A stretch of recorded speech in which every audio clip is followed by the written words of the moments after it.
أعوذ بالله من الشيطان الرجيم. بسم الله الرحمن الرحيم.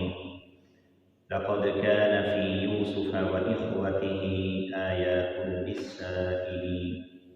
إذ قالوا ليوسف وأخوه أحب إلى أبينا منا ونحن عصبة إن أبانا لفي ضلال مبين. لقد كان في يوسف وإخوته،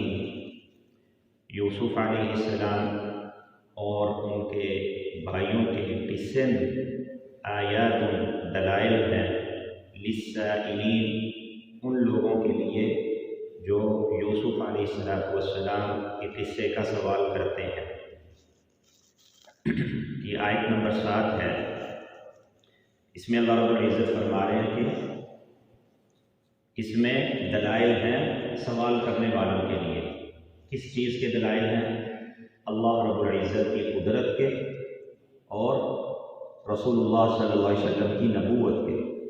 اللہ کی قدرت کے دلائل کس طریقے سے ہیں کہ حضرت یوسف علیہ السلام کو کس طرح بے کسی اور بے بسی سے سلطنت اور حکومت تک پہنچا دیا، کہ جن کے بھائیوں نے ان کو اندھیرے کنویں میں ڈال دیا، اللہ رب العزت نے اپنی قدرت کاملہ سے کہاں پہنچا دیا۔ تو آیات للسائلین، دلائل ہیں اللہ کی قدرت کے تحقیق کرنے والوں کی۔ ایک تو یہ مطلب، دوسرا یہ بھی ہے آیات للسائلین، دلائل ہیں رسول اللہ صلی اللہ علیہ وسلم کی نبوت کے ان لوگوں کے لیے جو حضرت یوسف کا قصہ کے بارے میں سوال کرتے ہیں۔ رسول اللہ صلی اللہ علیہ وسلم ابھی مکہ معظمہ ہی میں تھے کہ آپ کی نبوت کی خبر جب مدینہ میں پہنچی تو مدینہ میں آپ کو معلوم ہے کہ یہودی قبائل بھی تھے، تو یہودیوں نے اپنے کچھ لوگوں کو بھیجا مکہ مکرمہ میں، کچھ لوگوں کو بھیجا رسول اللہ صلی اللہ علیہ وسلم کی آزمائش کے لیے۔ جب انہوں نے حضور کی نبوت کا سنا تو آپ کی آزمائش کے لیے بھیجا۔ اس قصے کا انتخاب کیا، حضرت یوسف علیہ السلام کے قصے۔ اس کی وجہ یہ تھی کہ یہ قصہ اتنا مشہور نہیں تھا، اور آپ جانتے ہیں کہ مکہ میں مشرک لوگ تھے، اہل کتاب نہیں تھے، یعنی جو تورات اور انجیل کو سمجھتے ہوں، مکہ میں یہ لوگ نہیں تھے، جس کی وجہ سے حضرت یوسف علیہ السلام کے قصے کا کسی کو پتہ ہی نہیں تھا۔ تو یہودیوں نے یہ لوگوں کو بھیجا اور پھر مبہم انداز سے سوال کیا۔ سوال اس طرح کیا کہ اگر آپ اللہ کے سچے نبی ہیں، آپ پھر ہمیں بتلائیں کہ وہ کون سے ایسے پیغمبر تھے کہ جن کو جو ہے ملک شام سے ملک مصر پہنچایا گیا، اور پھر ان کے غم میں ان کے والد روتے روتے ان کی آنکھیں چلی گئی، نبینا ہو گئے، وہ کون سے نبی تھے؟ تو اس طرح مبہم انداز میں سوال کیا گیا۔ اس سوال کے جواب میں اللہ رب العزت نے یہ پوری صورت نازل کروا، تو فرمایا آیات للسائلین، یوسف اور اس کے بھائیوں کے قصے میں دلائل ہیں رسول اللہ صلی اللہ علیہ وسلم کی نبوت کے لیے ان لوگوں کے لیے جو سوال کرتے ہیں حضرت یوسف کے قصے کا۔ یہ آیت نمبر 7 ہے۔ آیت نمبر 8، اذ قالوا لیوسف واخوہ، یہ اس وقت کی بات ہے کہ جب یوسف علیہ السلام اور ان کے بھائیوں نے، یوسف علیہ السلام کے بھائیوں نے بات کرتے ہوئے آپس میں یہ کہا، لیوسف واخوہ، کہ یوسف اور اس کے بھائی حضرت بنیامین، احب الی ابینا منا، یہ کیا بات ہے کہ ہم سے زیادہ ہمارے والد کو زیادہ محبوب ہیں، ونحن عصبہ، حالانکہ ہم تو ایک جتھا ہیں، ان ابانا لفی ضلال مبین، ہمارے ابا جی تو بڑی غلطی میں ہے، کھلی غلطی میں ہے۔ حضرت یعقوب علیہ السلام نے، ان کے 12 بیٹے تھے، پہلے جو 10 بیٹے تھے وہ حضرت لیا بنت لیان سے تھے، پہلے 10 بیٹے۔ جب یہ فوت ہو گئی تو پھر حضرت یعقوب علیہ السلام نے ان کی دوسری بہن تھی راحیل، ان سے نکاح فرمایا،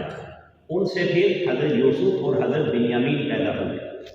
تو یہ 12 بھائی تھے۔ تو یہ جو 10 بڑے تھے یہ باپ شریک بھائی تھے، تو حضرت یوسف علیہ السلام کے جو سگے بھائی تھے وہ حضرت بنیامین تھے۔ تو یہ دونوں چھوٹے تھے، حضرت یعقوب علیہ السلام کو ان سے زیادہ محبت تھی، تو وہ بھائی آپس میں کہنے لگے کہ ہم تو بھائی بڑے بھی ہیں، عمر میں بھی، طاقت میں بھی، تعداد میں بھی زیادہ ہیں، گھر کے کام کاج بھی کرتے ہیں، والدین کی خدمت بھی کرتے ہیں، تو ہم سے زیادہ ان سے کیوں محبت ہے؟ تو حسد ہونے لگا۔ اور بعض مفسرین نے یہ بھی لکھا ہوا ہے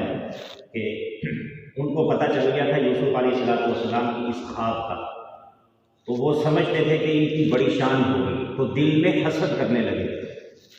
تو وہ پھر آپس میں بات کرنے لگے کہ ہمارے والد تو بڑی پوری گمراہی میں ہے، ہماری طرف اتنی توجہ نہیں ہے، ان کی طرف توجہ، ان سے بڑا پیار ہے۔ تو پھر آپس میں بات کرنے لگے، مشورہ، اقتلوا یوسف، ایک نے کہا کہ تم قتل کر دو یوسف کو، ابھی اطرحوہ ارضا، یا پھر اس کو دور کسی زمین میں پھینکا ہو، یخل لکم وجہ ابیکم، پھر تمہارے لیے تمہارے والد کا رخ خالص ہو جائے گا، پھر تمہارے لیے تمہارے والد کا رخ خالص ہو جائے گا، وَتَكُونُوا مِن بَعْدِهِ قَوْمًا صَالِحِينَ، اور پھر تم یہ سب کرنے کے بعد توبہ کر کے نیک بھی بن جانا۔ یہ جو ٹکڑا ہے اس کے دو مطلب لکھے ہیں علماء نے، وَتَكُونُوا مِن بَعْدِهِ قَوْمًا صَالِحِينَ، ایک اس کا ترجمہ یہ ہوگا کہ تم یہ سب کرنے کے بعد توبہ کر کے نیک بن جانا، کہ پہلے یہ کر لو، یوسف علیہ السلام کو کہیں پھینکو، کہیں دور دوسری سرزمین میں، تو پھر اس کے بعد تم سچے دل سے اللہ سے معافی مانگ لینا، تو ہر گناہ جو ہے وہ توبہ سے معاف ہو جاتا ہے۔ لیکن ان کو یہ بھی پتہ تھا کہ مظلوم کا جو گناہ ہوتا ہے، جو کسی کو ستایا ہوتا ہے، وہ تب تک معاف نہیں ہو سکتا جب تک اسے معافی نہ مانگ لی جائے۔ ایک تو اس کا یہ مطلب ہے، دوسرا یہ بھی اس کا مطلب لکھا ہوا ہے کہ پھر وَتَكُونُوا مِن بَعْدِهِ قَوْمًا صَالِحِينَ، کہ پھر اس واقعے کے بعد، یہ سب کرنے کے بعد تمہارا کام درست ہو جائے گا، تمہارا کام سدھر جائے گا، کہ تم کیا چاہتے ہو کہ والد کا قرب حاصل کرنا، اپنے والد کے روح کو اپنی طرف پھیرنا چاہتے ہو، جب یوسف درمیان سے ہٹ جائے گا تو والد کا رخ تمہاری طرف پھر جائے گا۔ تو پھر ایک نے کہا قال قائل منہم، ان میں سے ایک نے کہا لا تقتلوا یوسف، کہ یوسف کو قتل تو نہیں کرو، یہ تو بہت بڑا جرم ہے، وَأَلْقُوهُ فِي غَيَابَتِ الْجُبِّ، اس کو کسی اندھیرے کنویں میں پھینک دو، اندھیرے کنویں میں کہ جس میں پانی بھی نہ ہو، ڈوبنے کا خطرہ نہ ہو، يَلْتَقِطْهُ بَعْضُ السَّيَّارَةِ، اور کوئی مسافر وہاں سے گزرتے ہوئے اس کو اٹھا لیں گے، إِن كُنتُمْ فَاعِلِينَ، اگر تم نے یہ کام کرنا ہی ہے۔